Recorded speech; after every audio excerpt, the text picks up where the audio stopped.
Hello बच्चों, let's read this question. Discuss Newton's third law of motion giving examples.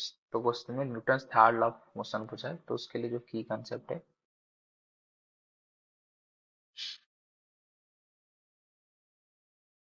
तो की concept क्या है? तो न्यूटन्स थर्ड लॉ होता है।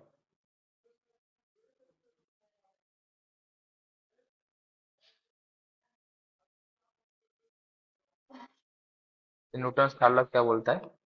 ये बोलता है कि इज एंड, इसमें फॉर है, इसको थोड़ा अच्छे से लिखते हैं।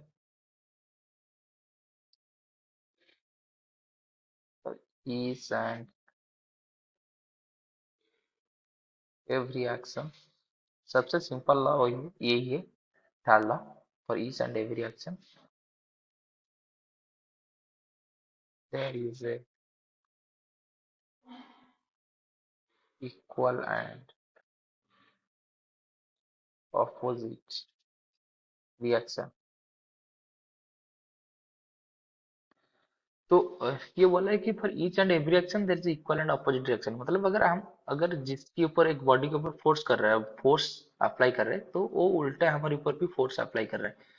तो इसको कैसे पता चलेगा? तो इसके लिए सबसे सबसे जो आसान एग्जांपल है, तो मान लीजिए हमने हमारा हाथ से जो वाल है उसको हिट किया। मान लीजिए कुछ वाल है, हमने इसको हमारा हाथ से इसको हिट किया, हमने वाल के ऊपर फोर्स दिया, लेकिन हमारी हाथ को भी थोड़ा कष्ट अनुभूत हो रहा है। तो ये क्यों हो रहा है? क्यों? क्योंकि हमने जब वाल के ऊपर एफ अमाउंट का फोर्स दिया, equal and opposite, same F amount का फोर्स वाल भी हमारा हाथ के ऊपर दिया, लेकिन ऑपोजिट डायरेक्शन में दिया। क्योंकि हमने वाल को इस तरफ दिया था, तो वाल हमको उस तरफ देगा, हमारे हाथ को देगा। डायरेक्शन उल्टा हो जाएगा, लेकिन हमारे ऊपर एक फोर्स अप्लाई करेगा, जिसकी वजह से हमारे हाथ को जो है पेन हो रहा है।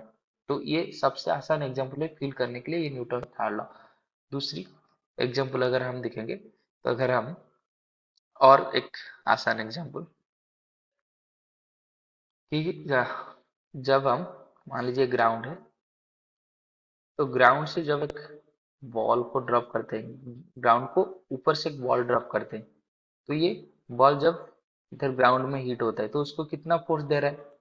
तो उसका एक वेट फोर्स लग रहा होगा mg, और वेलोसिटी की वजह से कुछ फोर्स लग रहा होगा, प्लस वेलोसिटी की वजह से अगर कुछ फोर्स है तुम गेन किया है, वो लग रहा होगा।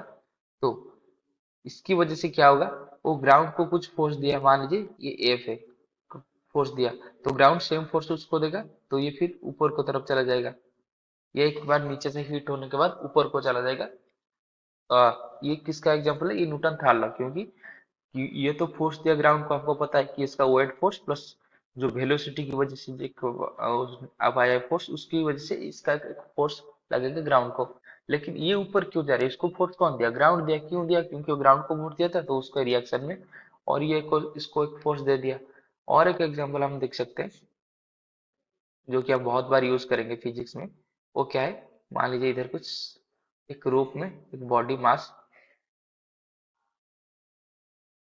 ऐसे झूला हुआ है, तो ये क्यों झूला? इस ये तो नीचे को फोर्स दे रहा है mg, ग्रेविटी फोर्स mg, तो एक तो नीचे आ जाना चाहिए।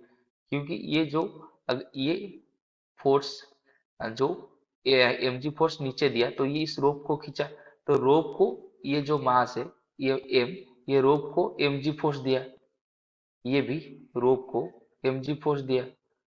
किस डायरेक्शन में? नीचे की डायरेक्शन में। तो एक फोर्स डेवलप हो गया इस रोप पे mg, सॉरी fg नहीं mg, एक mg फोर्स डेवलप हो गया इन रोप ड्यू टू मास m। तो न्यूटन थर्ड लॉ के अनुसार क्या होगा? ये रोप पे ये फोर्स डेवलप हुआ, तो रोप बदले में उल्टे में इस मास को एक फोर्स देगा। किस डायरेक्शन में देगा? उल्टे डायरेक्शन में, और अमाउंट सेम रहेगा mg। इसलिए मास इधर इक्विलिब्रियम पे है, क्योंकि नीचे mg है, ऊपर भी mg है, तो ऊपर mg जो फोर्स आया किसकी वजह से आया? ये रोप की वजह से आया। रोप उसको mg फोर्स क्यों दिया? क्योंकि ये जो मास है, वो रोप को mg फोर्स दे रहा था नीचे की डायरेक्शन में, तो बदले में रोप उसको ऊपर की तरफ एक उल्टा mg फोर्स दे दी, इसकी वजह से ये बैलेंस हो गए। तो ये था कुछ एग्जाम्पल न्यूटन थर्ड लॉ को समझने के लिए। I hope you have understood this question. Best of luck.